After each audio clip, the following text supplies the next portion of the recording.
গ্রামবাসীদের হয় না তুলনা, গ্রামবাসীদের হয় না তুলনা। পরিশ্রম করেছি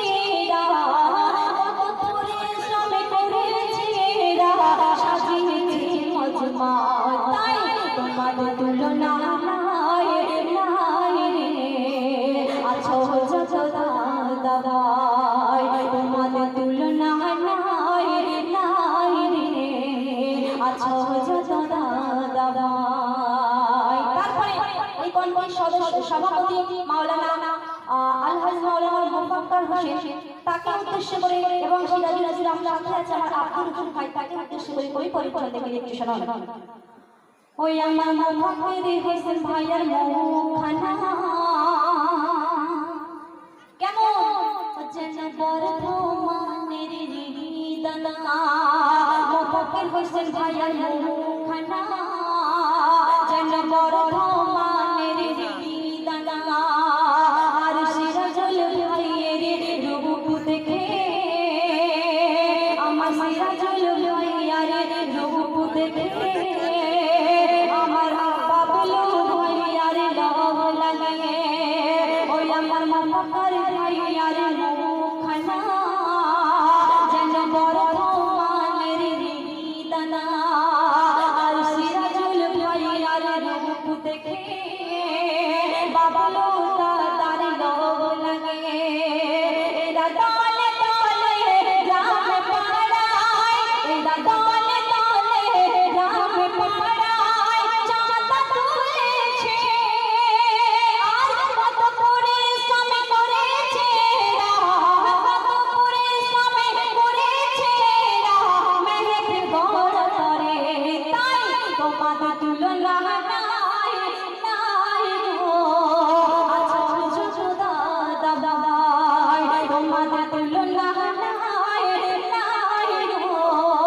আছো যত দাদাই, আছো যত দাদাই। আমার এই সমস্ত ভাইরা যাদের নাম করছি, যদি একত্রিত হয়ে গজলটি শোনেন আশা করি ভালো লাগবে। আমি বলেছিলাম গজল নয়, এটা শুধুমাত্র তাদের একটু আনন্দ দেওয়ার জন্য ছন্দের মাধ্যমে কিছু কথা পরিবেশন করা।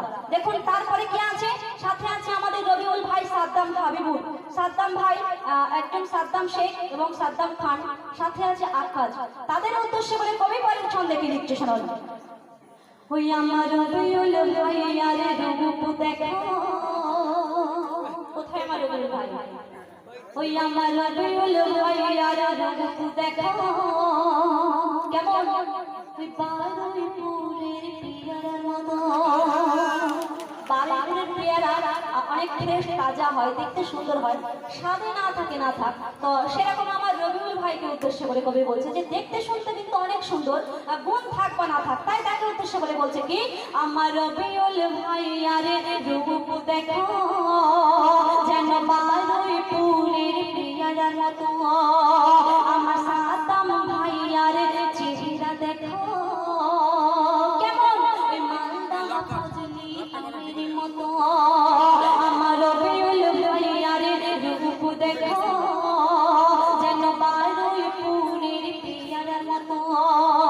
আর সাদ্দাম ভাই আরে চেহারা দেখো যেন মালদা ফজলি আমের মতো।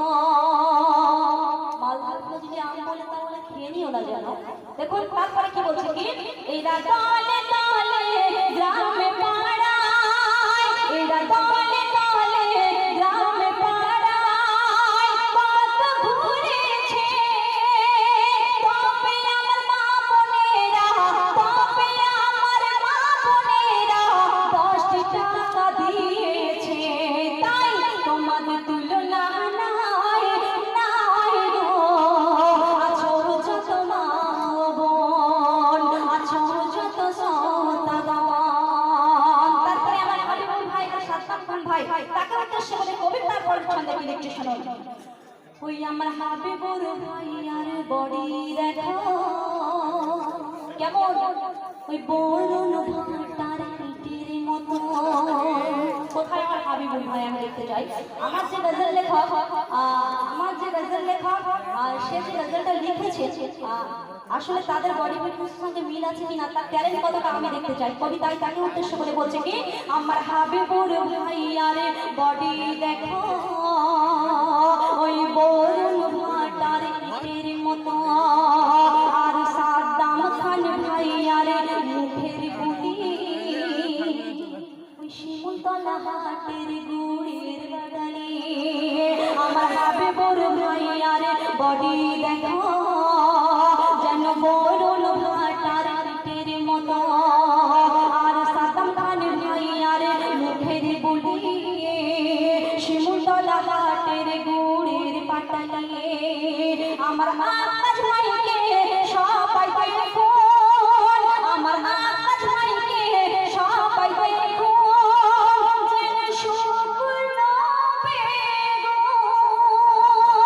একথা আমার রবিউল ভাই আর সিরাজুল ভাইকে, রবিউল ভাই আর সিরাজুল ভাইকে জিজ্ঞাসা করুন।